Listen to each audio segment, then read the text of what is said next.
Sovereignty panel on the sidelines of the African Development Bank Group's annual meetings here in the exceptionally beautiful city resort of Sharm el-Sheikh here in Egypt. My name is Victor Oladokun, and as always, it really is an absolute pleasure to moderate this event.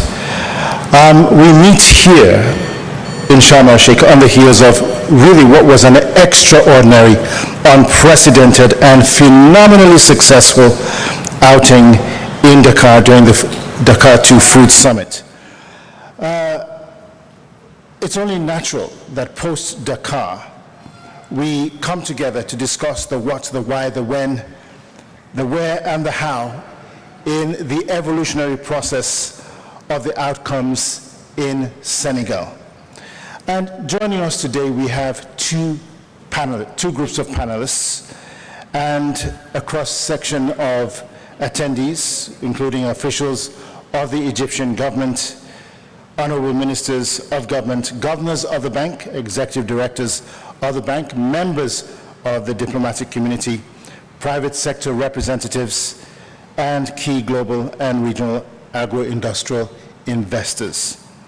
Now, the president of the African Development Bank Group, Dr. Akinwumi Adesina, constantly reminds us that agriculture and the agribusiness in Africa will be worth an estimated $1 trillion in 2030. That's just 7 years from now. Agriculture, no doubt, is the next frontier of wealth creation in Africa. If you didn't believe that, I don't think you'd be here with us in the room, but we're all on the same page. Now, the context of why we're here today was born over the last 3 years. The 3 C's of conflict, of COVID, and of climate have forced Africa and African leaders to rethink strategic approaches to food security and the eradication of hunger on the continent.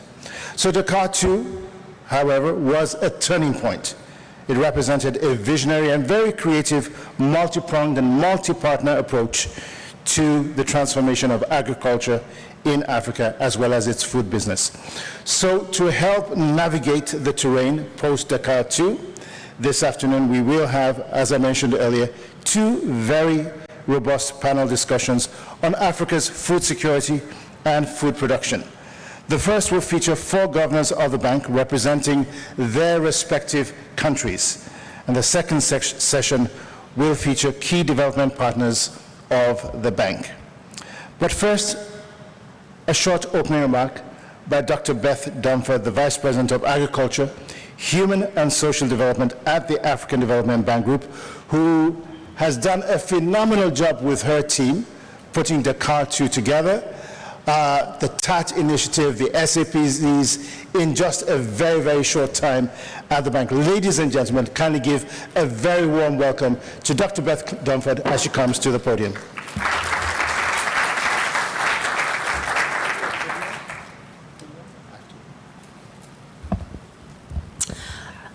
Good afternoon. Thank you, Victor. And good afternoon, African Development Bank governors, dear ministers, the chair of the CGR System Board, leaders of international development partners, and distinguished guests, all protocols observed. It seems just right that on this first day of the African Development Bank Group's annual meetings, we gather for our first formalized follow-up to the Dakar 2 Summit, which was dedicated to transforming Africa's agricultural production. So first, where are we coming from? It's been more than a year since the start of the war in Ukraine, and we all know that the conflict's impact on global food supply and fertilizers in the Black Sea region put a spotlight on the fragility of African food systems. So January's Dakar 2 Summit was a call to action where the continent's leaders set a clear pathway to reduce dependence on food imported from outside of Africa's borders. So if you missed it, the Dakar 2 Summit was an extraordinary gathering by any measure. More than a dozen African heads of state, and more than 3 dozen African heads of state and government, some 75 ministers, 12 heads of development partners, and other eminent personalities were in attendance. Most importantly, this was not just a talk shop. It was a working summit where African leaders headed boardroom-style sessions showcasing African solutions. Partners indicated $70 billion in support to transforming African agriculture. And I wanted to give an example. I attended the Dakar 2 boardroom session chaired by the President of the United Republic of Tanzania, Her Excellency Samia Suluhu Hassan, and her team, like presenters in over 40 Dakar 2 boardroom sessions, presented country food and agricultural delivery compacts. So Tanzania's compact, again, like many others, emphasizes innovation and youth engagement, as well as public-private partnerships to deliver its ambitions. And so I know we have our governor here from Tanzania, but I wanted to lay out a little bit because I think it really is emblematic of the type of transformation that's needed across the continent. So first, scale up investments in irrigation mechanization to enable Tanzania to effectively use its land. So importantly, we know that Africa is home to 65% of the world's arable yet uncultivated land, and we have to invest to be able to use this land productively. So this is an important investment. Second, Tanzania's compact laid out plans to invest in production and large-scale distribution of fertilizer and climate-adapted seeds, in addition to agricultural research, development, and extension services. So this is critical because across the continent, we see that yields of key staple crops in Africa are 1/3 of what they are globally. And third, Tanzania plans to invest in value addition and farm-to-fork processing. So this investment in value addition is critical to transforming agriculture. Right now in Africa, the value added per hectare of agricultural land is only 37% of the world average. So a greater share of the processing of crops on the continent, farm to fork, translate into a greater share of the profits that we need to keep right here on the continent. So Tanzania aims to mobilize hundreds of millions of dollars to implement a private-led agro-industrial program, including a special agro-industrial processing zone. So this will build rural economies. So where are we now? So right now, we're deep into an accelerated effort to turn this vision and these commitments that we saw in Dakar 2 into action. So countries are finalizing the standing up of presidential delivery councils that were born out of the Dakar 2 summit. These councils ensure that countries walk the talk of the commitments that they made in Senegal. Through over 25 Dakar 2 country roundtables that have already taken place to bring Dakar back to the countries, with 16 more planned in the coming month, country leaders are mobilizing their governments together with technical expertise and partners across the continent globally to accelerate and finalize the design of bankable projects identified in the country compacts. What's next? So ladies and gentlemen, what's next is to solidify investment and expertise from the private sector, solidify financing from development partners to implement these bankable projects. This has got to be at an accelerated pace and at scale to realize the ambitious goals set out of agricultural transformation on the continent. And if I could just close by saying, the low bar is transforming African agriculture so that Africa can feed itself. And the high bar is so Africa can feed the world. So welcome to our Dakar 2 follow-up. We know how Dakar 2 started, and we have two impressive lineups of distinguished guests and experts to update on us on what's going to happen next. So let's get started. Thank you.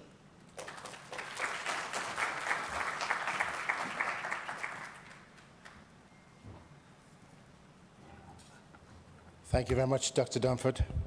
As the saying goes, brevity is indeed the spice of life. On that note, we're going to turn our attention to the screens for a short video presentation.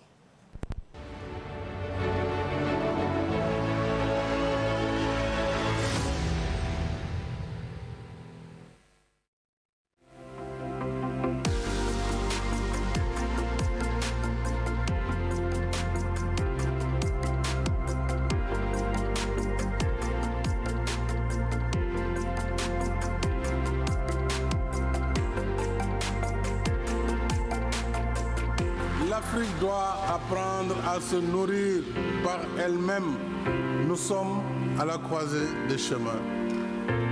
Il y a le chemin de l'Afrique des problèmes, mais il y a par ailleurs le chemin de l'Afrique des solutions.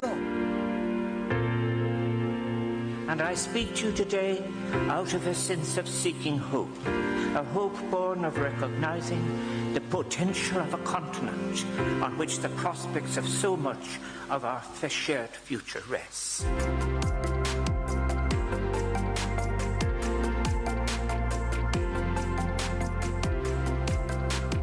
It's shameful for us to be hungry as Africa. We must accept that. We must wash away this shame. We must wash away this shame to our children, to our widows, and the like. It's very, very important. Il faudrait les accompagner et les financements sont très importants. Et je tiens ici à féliciter et à remercier la Banque africaine de développement qui accompagne la majorité des pays africains dans le cadre justement du développement de ce secteur agricole et incite justement les pays à pouvoir avoir des intrants.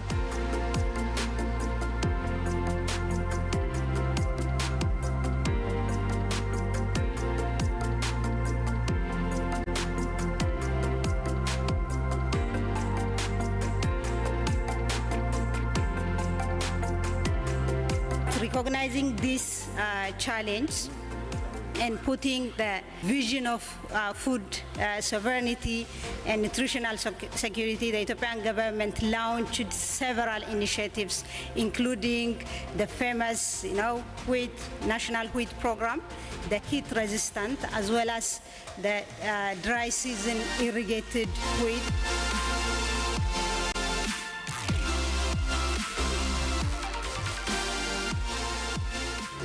For a well-fed nation is a more productive nation.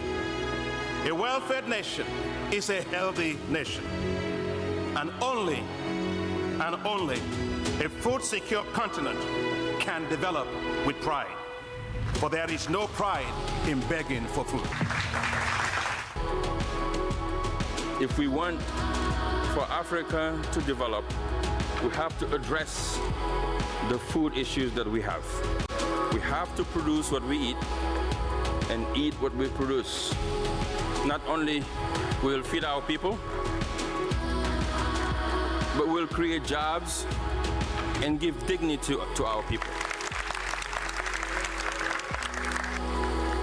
Mas entenda-se também que a agricultura em Moçambique não é feita, 90% é feita na zona rural pelos camponeses, como privados, para além dos megaprojetos.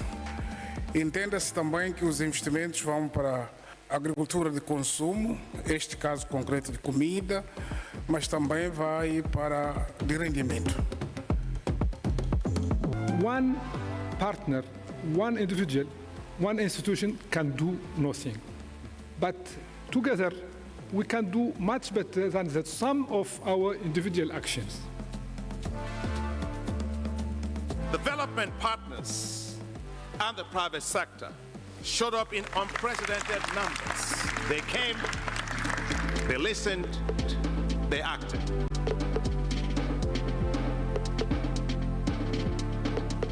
Africa can, and Africa should help to feed the world.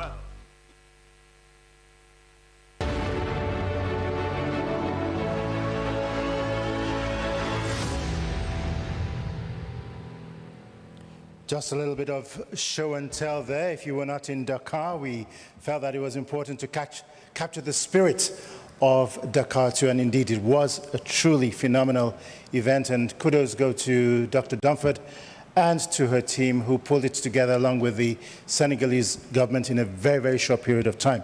That was then, this is now.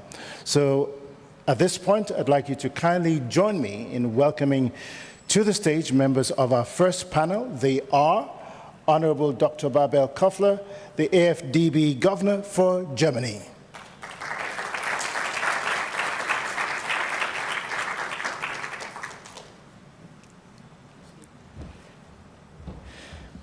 And up next, Ms. Cheryl Urban, the temporary alternate governor for Canada.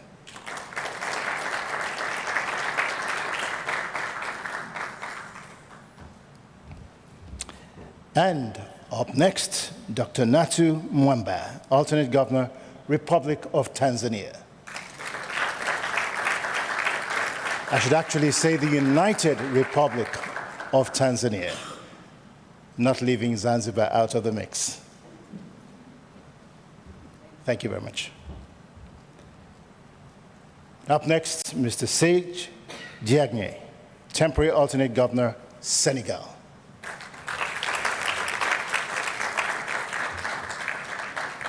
And I'm going to start my first question with Dr. Koffler. We'll come to the numbers in a moment, but I was just a little bit curious to get the ball rolling. I just want to find out specifically what contributions Germany is making to support sustainable agriculture in Africa. You've done a lot, but post-Dakar, where are we? How much time do I have? No, no, that's a good question. Where are we? It was described in the beginning that we are now, for actually a few years already, in a kind of emergency. There are so many crises. It was the pandemic, which infected us all a lot. It is, of course, the ongoing climate changes and the action which needs to be undertaken because of climate change, also in perspective of food security. And there is the war of aggression, Russia invasion in the Ukraine, which has a big impact on food security and food prices and fertilizer prices and energy prices around the planet. So one thing which is important, of course, is to act in this emergency, in this situation we are currently.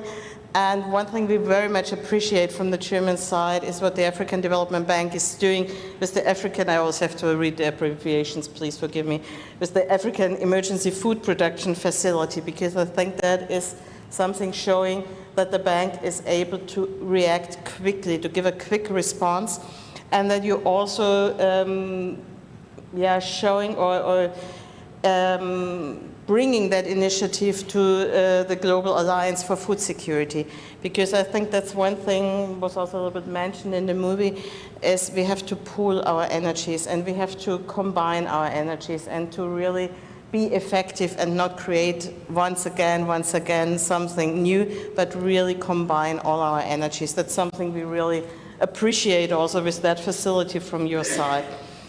And then I think food security is more, and it was also said, Africa can feed itself, but can feed the world. Then we don't talk only about emergencies, we talk about the transformation of agricultural systems. And I think that is something important, and it's something also for my country important, to be on our way with our African partners, to really look where are the problems.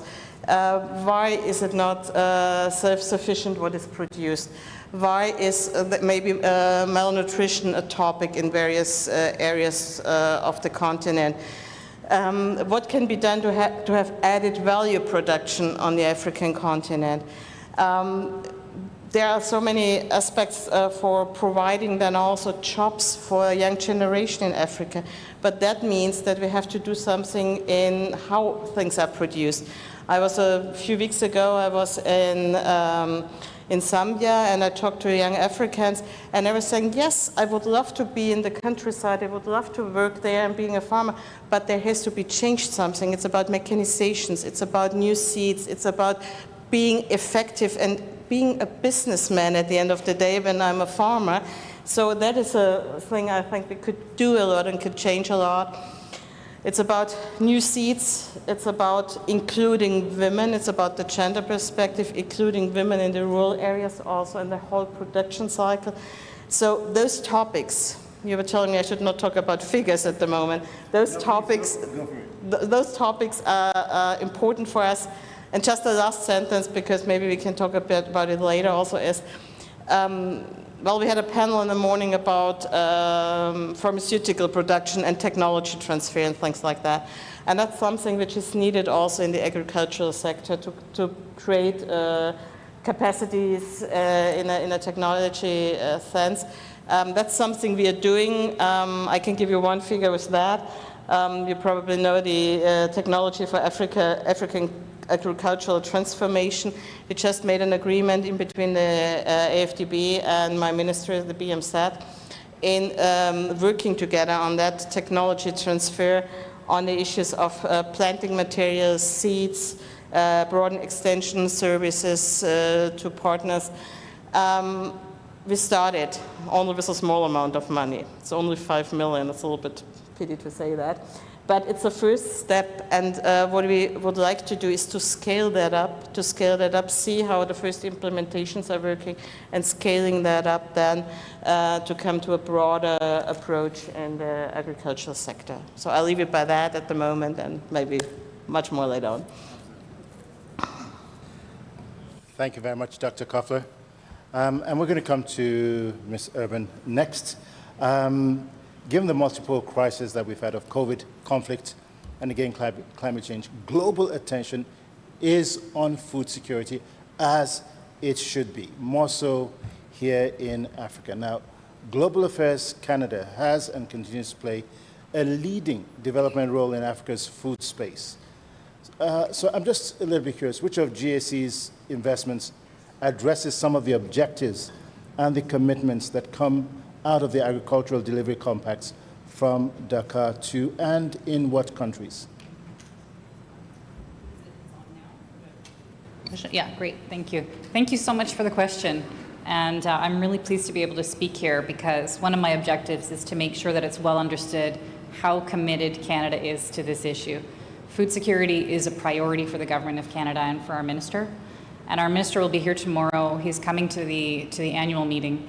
And he will be, in fact, having a dialogue about fertilizer financing. So this is true to his heart. And this gives me an opportunity to share with some of you some examples of where we've been and what we're doing and how we're doing it specifically. And I think it does link to the compacts and to what was agreed in Dakar 2. I want to say as well that when we look at this, we always take an approach that is informed by our feminist foreign policy and our feminist international assistance policy. And that means that when we're looking at the issue, we want to make sure that there's attention paid to the poorest and the most vulnerable, and to women and girls, because they're disproportionately impacted, and we want to make sure that all solutions are focused on that issue. The other thing is that in our approach, to just begin by talking about how we do this, it's in total recognition of African leadership. And hats off to the AFDB and to Senegal for such a successful summit. That was really impressive, and we can see the leadership, and Canada needs to base its approach on that leadership. At the summit, we had our parliamentary secretary, Vanderbilt, who was able to attend. And those of us in Ottawa heard from her about how enthusiastic everyone was and how much work we had to do afterwards in order to follow up on the summit. You had asked in which countries Canada is operating. So we have been prioritizing food security within our ministry. Over the past 10 years, we've been focusing a lot in sub-Saharan Africa, and in fact, 68% of our food security programming and nutrition programming is going into that region. We have major investments in several countries. That includes Ethiopia, Senegal, South Sudan, Mali, and Ghana. When we operate with those countries as partners, we're doing so aligning with country priorities and also aligning with the Dakar 2 commitment and compacts. And something that the German governor said that really resonates as well with me is that we're working with multiple partners, and I see our role as Canada as perhaps helping to make those connections between international organizations, regional organizations, countries, civil society organizations, even co-ops, and that bringing those together. The types of things that we invest in: climate smart agriculture, irrigation, cooperative development, and of course finance and training for smallholder farmers, especially women. We do see women as agents of change. And in your remarks, Victor, you were talking about the future and what role agriculture plays. I mean, it's well known that the agri-food sector is really the engine of the rural economy in Africa. And so if you think about the really important role of women there, you can see how powerful that is for an agent of change, that women can create jobs and can move forward the economy. One thing I wanted to mention is that in 2022, last year, we contributed $100 million to the Agri-Food SME Catalytic Financing Mechanism. That's especially looking at green SMEs and also those run by women. We encourage others to join. It's a very important forum, and I think it will be an important way to follow up on Dakar too. The G7 Leaders Summit just ended, and our Prime Minister made several announcements there. And one that was announced was the Hiroshima Action Statement for Resilient Global Food Security. That was negotiated with the AU, the Comoros, India, Brazil, and others. It creates short-term actions, long-term actions, and really that one as well aligns well with Dakar 2. The Prime Minister Trudeau, made a couple of other announcements. One is a $100 million Canada IFC facility for resilient food systems, and that will be focused on food availability and food affordability. And as well, $50 million for a Climate Smart Food Systems Fund, and that will be loans and technical assistance for 30 agricultural SMEs in developing countries, and that includes Africa as well. I'll end shortly, but just to say that we also do our regular bilateral programming, and so we have partnerships where we're supporting countries specifically. With Ghana, we're providing budget support to help the Ministry of Agriculture to modernize their approach in line with Dakar 2. And we're helping Ethiopia, and that's with some fertilizer trials. In Canada, we're also trying to, just like everybody, leverage private sector investment and do what we can to bring in the private sector. One of the ways that we do that is through FinDev Canada, our Development Finance Institute, and they operate as one of their 3 priorities in sub-Saharan Africa, and they're an important partner for us.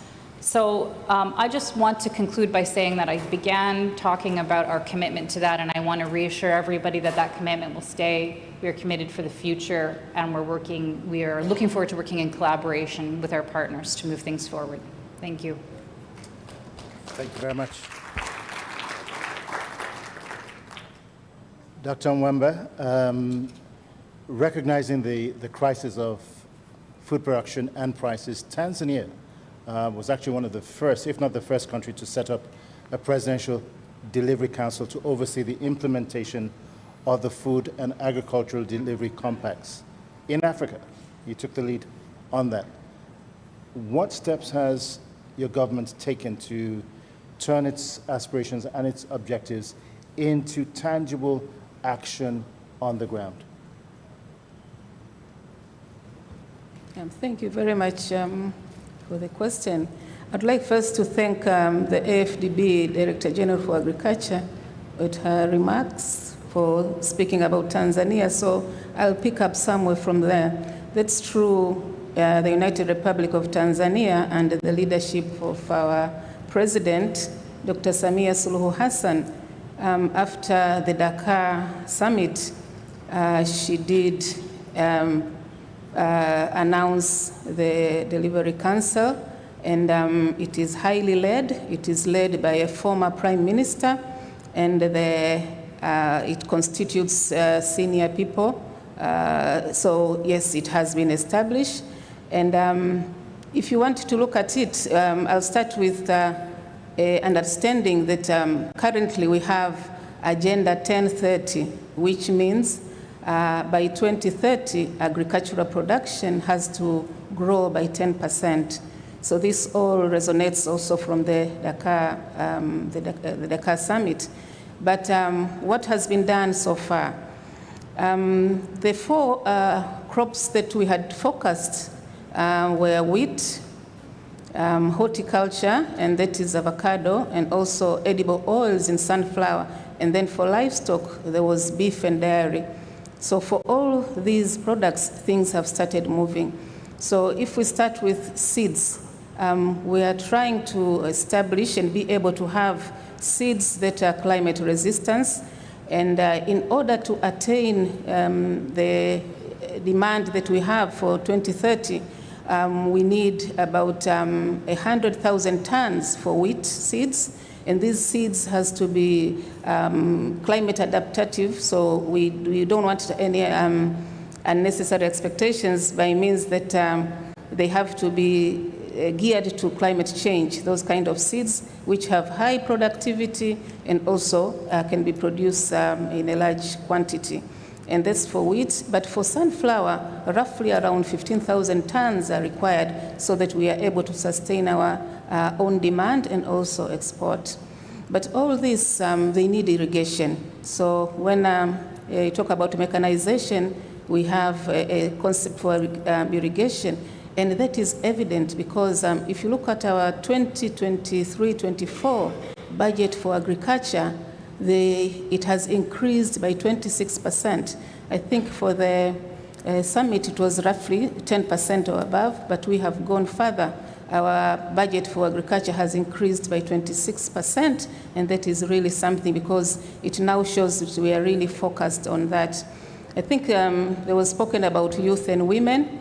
We have Building Better Tomorrow for Tanzania, and I think my president had explained it in the other summit, but just quickly to recap, this is whereby youths are being taken up because we have a large proportion of youth in Tanzania, so the youth are being provided with access to land, financial ability, and also market. By means of access to land is that they are going to be provided with title deeds, so they will be owning the land so that they can be able to get loans out of the financial institutions. But also, beside having that, there will be different, maybe 10-acre plots for these youth, but there will also be an off-taker or aggregator within so that it can be processed and there is market for it. So that is, that captures the youth and women too. And currently, we have about 816 youth who are going to have intensive 4 months training, and we have 13 incubators for that. So at least by the time we are moving to the next financial year, then we'll have that in place already. And another thing that we have on the part of the livestock, because it's not only agriculture and also livestock, but for livestock, we are focusing on having areas that will be able to fatten our livestock and also have areas whereby you have modern abattoirs so that when you slaughter your animals, they are well prepared for packing and moving along that line. So those are just some of a few things that we have done, but we can move forward on the different agreements that we have. With the World Bank, we have established, we are negotiating a loan, of which possibly in the next financial it will come up through, whereby it focuses on this particular strengthening the part of irrigation, mechanization part, the agricultural part, and also the regulatory. And of course, with our AFDB, we are working on the special agricultural processing zones, and we have reached a long way on that, and particularly focusing on horticulture, that is packaging and processing, and also having a multiple commodity area for packing that will be in Dar es Salaam to start with. Thank you. Thank you very much, Dr. Mwamba.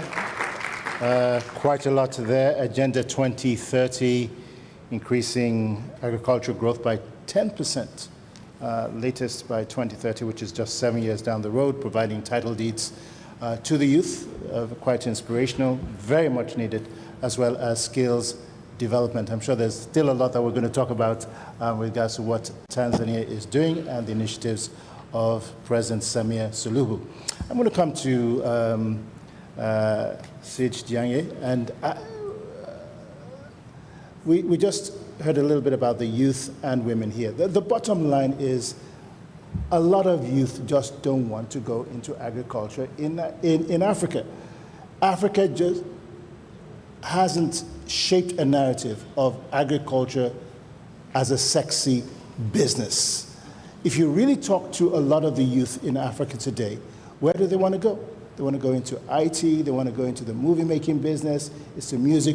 What can we do to ensure that we have the next generation of multimillionaires and multi-billionaires who've caught the vision and have gone into agriculture? What's Senegal doing? Or better still, what should Africa be doing in this regard? Because without the youth and without the women, we really don't have agriculture.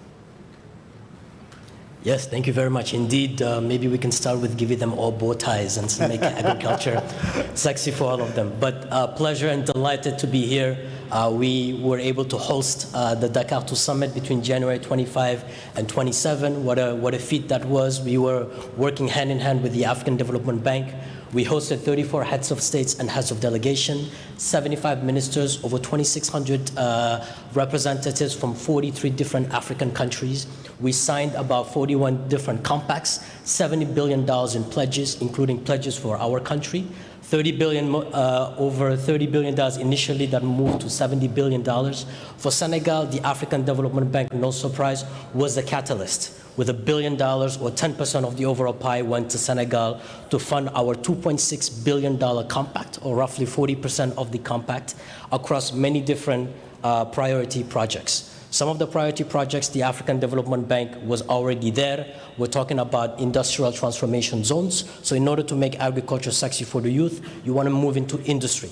Instead of doing subsistence farmer, you want to move up the value chain. So as you're creating more value chain, you're moving up from harvesting to producing to packaging to finishing raw products, then you can export more. So today, we are a net importer. We export raw materials, but we import finished goods. So it's not good from a balance of payment perspective. It's not good from our trade deficit perspective, which we need to reverse the fundamentals on that perspective. So that is one way concretely we can make it attractive, make it as a business that generates positive IRR, free cash flow. Everybody knows free cash flow and IRR, and that is something that is going to be sexy for the youth. The other one to do it, you want to grow, diversify, and expand. You want to grow because, as the VP mentioned, 65% of Africa's land, 65% of the world's arable land is in Africa, so there's a lot of space to grow. But you actually can do more with what you currently have. So for example, today in Senegal, between 2017 and 2021, in terms of rice, we were able to go from 1 million ton to 1.3 million ton, but we also improved the yields a little bit from, let's say, 3.5 to 4.5, 5. But the yields have potential to grow a lot more. They can go to 8, 10, or even 12 hectares, depending on the quality of the soil, quality of the fertilizers, and the quality of the inputs that you're putting in there. So with technology, the way it is evolving, using AI and artificial learning, some of the buzzwords that the youth like, those are other opportunities in which you can actually make agriculture sexy. If you're able to leverage this technology on Internet of Things to drive data, that is actually something that can drive more production, better quality of food, so that when we feed the tummy, we can think more long-term in terms of what can Africa do for itself and what can Africa do for the world, which has the potential to feed the world. So concretely, that is what we're doing. We have a lot of flagship projects. We have a very vibrant tech ecosystem that is integrating with agriculture. A lot of startups actually providing technology to power some of the agriculture sectors. Think about the ways in which, for example, the birds, sometimes one of the reasons why the yields are so low is because you also have some of the birds that are eating some of the crops. So if you're using technology, you can actually isolate what is the impact of these birds on the particular plot areas. So if you're able to do that, you can actually predict how you can do your crops, how you can actually fight against this, and you can improve your yield, you can do more testing, and those are all opportunities that as youth are coming up in university that they're being taught. So the power of technology is something really big for agriculture for the youth, and the power of financing, those are all opportunities. And the last thing that I would say is we need to prepare better projects. So project preparation is key. There's a lot of projects, but in order to get them from bankable state, there's a lot of upfront work that needs to be done. So we need the partners to invest in project preparation that get them to mature stages so that the DFIs and the leads, such as the African Development Bank, can pass them in fast-track mode so that we can execute these and provide more youth employment, because if the youth are more employed, Africa will prosper. Thank you very much. I just have a little bit of suspicion there that you're very passionate about agriculture. That's just my suspicion. Thank you very much for packing all of that together very, very succinctly. As part of the value chain, I just want to throw this out there. When we talk about the value chains, particularly for agriculture, we had the session this morning on pharmaceuticals. I think one of the critical areas that we tend to leave out a lot of the time is communication. We have to shape the narrative. We can't wait for somebody else to shape our narrative for us.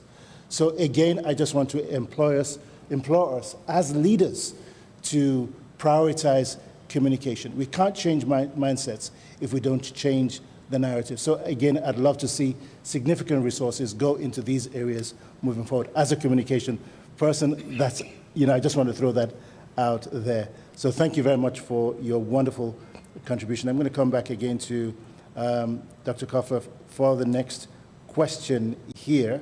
We were talking about numbers earlier. I don't know if that's something that you want to go into, particularly because Germany announced a 14.2 billion support package for agricultural development in Africa. Now, following the presidential boardrooms at Dakar 2, where is Germany targeting these investments? I'm just curious. Well, the one thing is, and my Canadian colleague already was mentioning it, it's also part of the money we give also to multilateral institutions, because we perfectly understand that's again about pooling and not doubling things. We cannot do things by our own alone. It's not only bilateral, but it's money we also give to international organizations.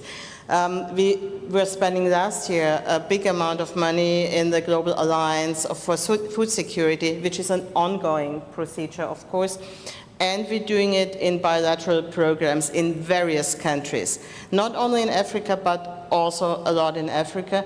And it's about the topics I was just describing. It's, for example, about mechanization, about value added. We know perfectly that there are, I think the number is 25 million jobs a year needed for the young growing population on the continent. So we have to do something about, especially finding jobs for the young people. And I'm very delighted what my colleague from Tanzania and Senegal was saying, pointing an effort on education, on creating an environment where farming at the end of the day is becoming a business. It's about the young people, it's about the women. So we are supporting also a lot of women initiatives and women projects, because at the end of the day, if the majority of people working in the agricultural sector are women, and they are the ones who have not the access to financing tools for growing, for investing in mechanization, for new seeds, for finding distribution possibilities, for purchasing something which is needed for their business growing, there is a big lack of investment. So we are investing in those topics. And we are investing in structural transformation. So we're doing it bilateral. That means we have annual or every 2 years conversation with our partner countries. Where do they think their biggest needs are? It's not. It's in developing ideas how structures which didn't work in the past can be overcome. So if we need a bigger variety of crops, of seeds. That's one thing which is clear. It was mentioned by the colleague from Tanzania, we need climate-adapted seeds. So we're investing in those topics. So, and we are investing in the shift of food, which is at the end of the day eaten by the people. So if I'm being quite direct, it shouldn't be only maize in certain parts of the continent. There should be a broader variety which is giving more nutritious and healthy food to the next generation also, and helping then on the health sector at that kind of investment also. So that's the big picture, the big variety where we're supporting. And it's interlinked, so I can't give you one figure only for one topic, because it's interlinked with our programs on climate adaptation, on women, and on creating jobs for young people, and for also small farmers and cooperatives, which I think is quite important to get those people to the next step of production, the next level of production. And there are various topics. We do it bilaterally, we do it multilaterally, we do it in Team Europe initiatives, which is quite important for us, so on all different layers.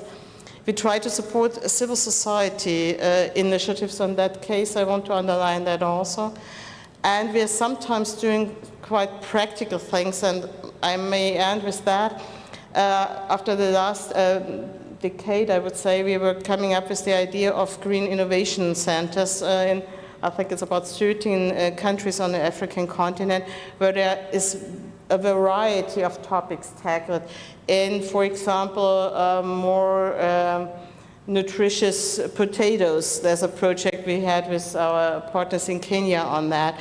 So working on those practical things is something we also would like, if there's a demand for that and a discussion for that, we would like to provide the expertise of that experience of the last decade and quite quickly provide this experience to everybody here with the bank to go ahead. And the same, we are also very much in financing research on that topic. So we would also love to share that experience from the last decade, I would say. Thank you very much. My next question is to Ms. Urban.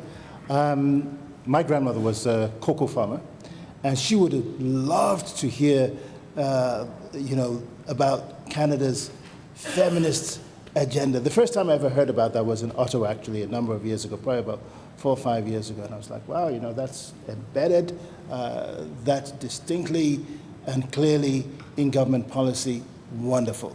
Break that down for us.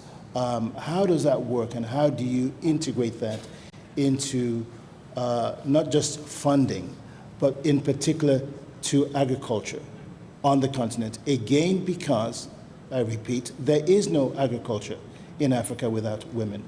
So as you work with your partners, how does that work?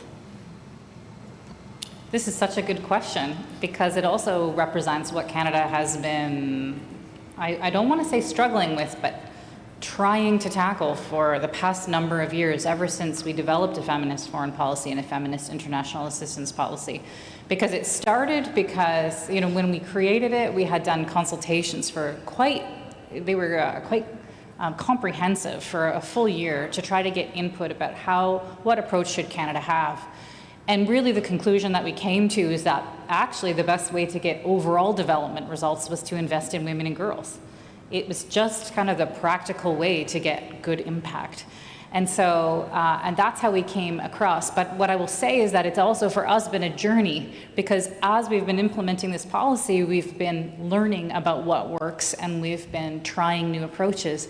And so my answer this year is going to be different than my answer that I would have given you the year prior. It's a work in progress. It's a work in progress. It's totally a work in progress. And so what does it look like? I mean, one of the ways in which this is evolving is that the way that we implement our programming is working more with people on the ground. And so, for example, partnering with women's rights organizations. And that's right across all of our programming. But there's other keys, and some of them, it sounds mundane, but I think it's actually very profound. And it's also the way in which we dialogue with the African Development Bank, which is focusing a lot on data, focusing on results, having gender disaggregated data so that you can tell, you were talking about how do we tell the story, right? How do you tell a really good story? The way that you tell it is that you've got really good facts that you can use and you can draw from, and then that can be really compelling. So having important data is absolutely critical. Consulting is really critical. And always having a focus on those who are marginalized. We have an approach to programming which is called a human rights-based approach. It's this term that I used when I was speaking in my earlier intervention, which is seeing people as agents of change. Changing that ideology that when you're working to make change with other people, that they're not recipients, they are the agents of change that you are working and you are supporting. Thank you. Thank you. Dr. Mwamba, Tanzania has again made the special agro-processing zones in agriculture a cornerstone of its agricultural transformation process. How critical are the SAPZs to Tanzania, and why? Yeah, thank you. Well, the special agricultural processing zones are really critical because in those areas we have clusters of different kind of processes going on, and what we are envisaging, suppose, is on horticulture. So if you have an agro-processing zone for horticulture, it means that depending on where it is located, but areas that are to be located have to be areas which have other infrastructures to support it. So this means they have to have clear roads, good electricity, water supply, and also other facilitation. So if they are closer to a road, then the road can connect to the railway, and off it goes, depending on what kind of product it is. But again, if you look at, we have the Special Agricultural Processing Zone, particularly situated in Bagamoyo. It's also an industrial zone, so it goes both ways. But when you have, it deals mostly with the value chain. So if a value chain consists and is appropriate within that facility, then for us in Tanzania, that is where we are. And we really appreciate ADB, African Development Bank's intervention in that, because there's an agenda by itself. And we are working on having those, as I had spoken earlier, particularly focusing on horticulture, and also when you talk about Dar es Salaam multiple commodity zone, it means that it has more than one kind of agriculture material. But all in all, it all leads to having a clear value chain for it, so that the output that finally gets out of the door, it is ready, well packed because of the innovations that are there. You have a packaging that can be internationally competitive. So through the value chain, you have an output that goes out to be competitive, first of all, within our African area, with the African Continental Free Trade Area, and also surpassing across our continent. So indeed, it is very important for our country. Thank you. Thank you. My last question, before I come to the panel with their closing comments, is to Mr. Sid Diagne. I want you to cast, look into the proverbial crystal ball, and I'm going to ask the question: what would the next Dakar 3 look like, and what is it going to take to come back to the table with a report of tremendous success? And when we do, what would the next iteration be?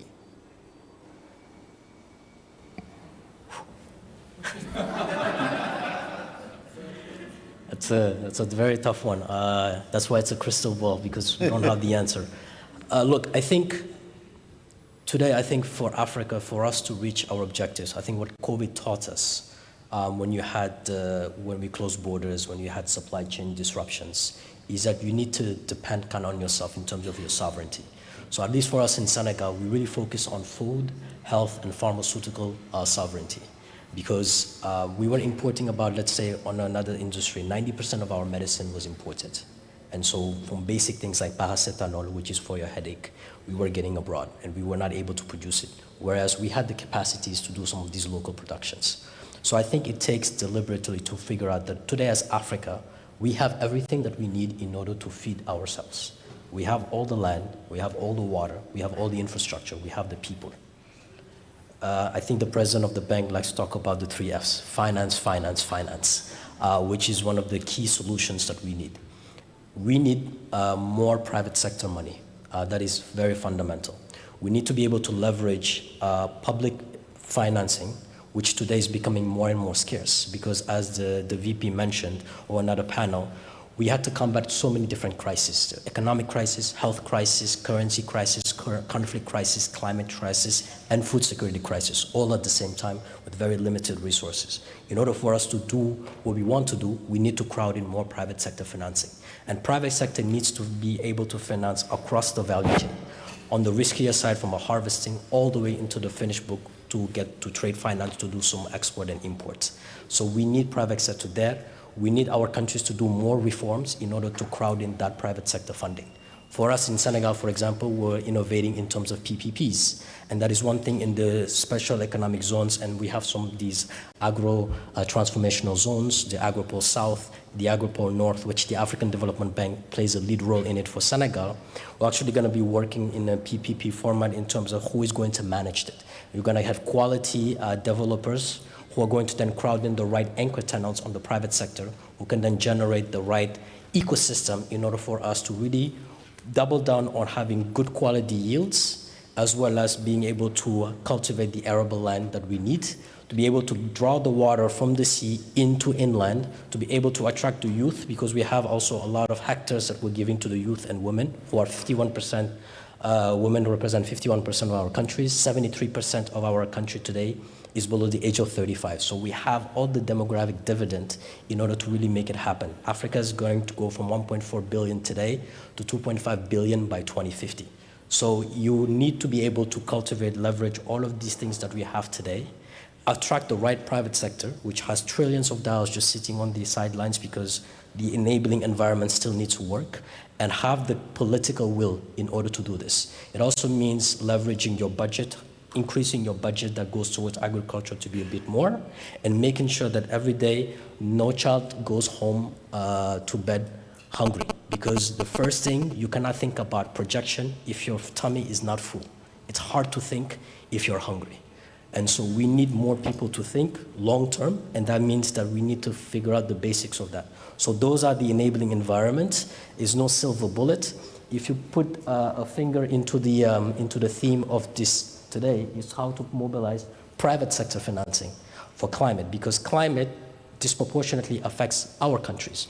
More frequent droughts, more frequent climate issues and harvests that are not producing the right yields, etc. So we really need the private sector in order to really be really focused on this and taking the necessary risk, calculated risk, and also the political will from the government. I think that's one key message that came out of Feed Africa, which was to have the political will at the right time, and that was the opportunity that the COVID had mentioned us. So if we're able to do all of these things together with a catalyzing partner like the African Development Bank, I think our future for agriculture is bright. Thank you very much. Talking about the future, the fact of the matter is that the future is not predetermined. It's a function of the choices that we make, the actions that we embark upon, and the vision that we cast into the future. It obviously seems that Senegal is well on its way to preparing very well for Dakar 3, which I look forward to attending whenever that happens in the future. Excellent response there. I just want to give our panelists an opportunity, 60 seconds or less, to provide your closing comments. I'm going to start with Dr. Koffler first and work our way down in that order. Well, what to say about that comment, because actually it was already summarizing what it's all about. It's about the transformation of the sector, it's about jobs for the young people, it's about being innovative, creating also a governmental framework, a legal framework for having those opportunities for young people, for young entrepreneurs, and doing it private-public partnership together. One thing which is very important is the last point which was mentioned is about the climate situation, climate change we are all in. Because if we talk about transformation of agricultural systems, we cannot talk about it without really going deep into the question of climate change, of adaptation, but also what is already lost and how to deal with also the loss of water and the loss of soil and the different needs which are therefore then for seeds and for production. And I think if we combine our efforts on that, and that's my most important thing, we have to combine our efforts from the African Union, from the African continent, from our side, from the European Union, from a multilateral point of view, from the UN system. We have to combine our efforts to really tackle all those issues, because otherwise everybody alone is too limited to solve the big problems, but together we can join forces and really come up with a positive food situation all over the globe. Thank you very much, Dr. Koffler. In other words, it's not just finance, finance, and finance, but partnership, partnership, and partnership. We combine that, finance and partnership. Thank you very much. Ms. Evan, over to you next. So I'll just conclude the way I started by saying that food security and agri-food systems is a priority for Canada, and we're committed, and we will continue to be committed. I think the way forward, I had talked about ourselves as being a learning organization. I think we're all learning every day about what works and that we learn from each other. And so it's another benefit of collaboration in this space, and we look forward to doing so. Thank you. Thank you very much.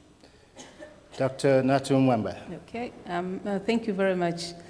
Well, I think for Africa, recognizing that we have to have resilience and we have food insufficiency is a very large step forward.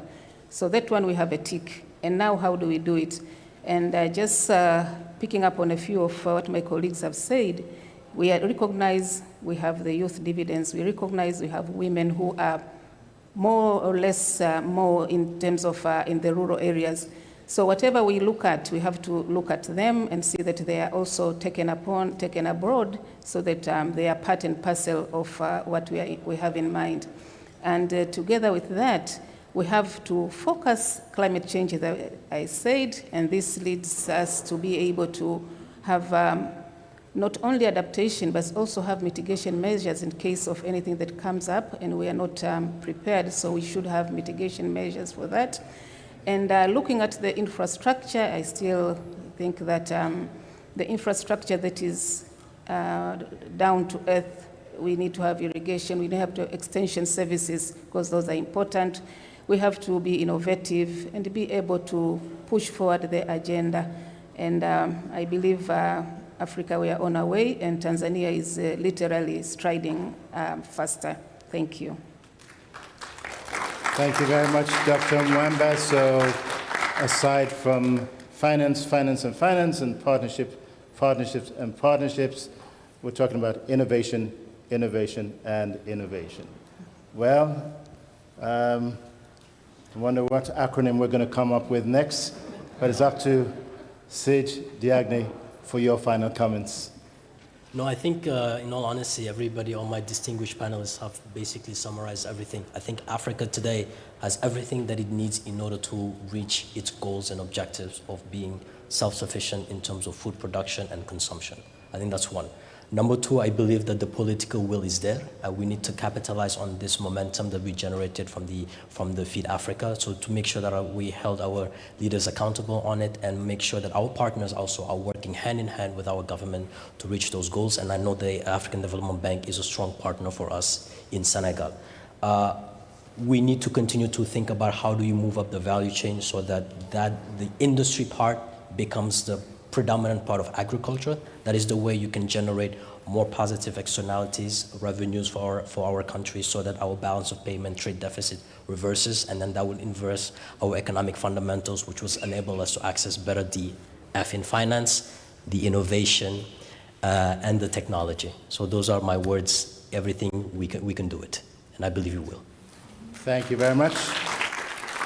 It really has been a wonderful pleasure having our panel join us today. I hope it's been a wonderful and rewarding time for you. Kindly give our panelists a warm round of applause. Honorable Dr. Babel Koffler, Ms. Cheryl Urban, Dr. Natu Mwamba, and Mr. Sage Diagne. Thank you very much. And to our audience, we're just halfway.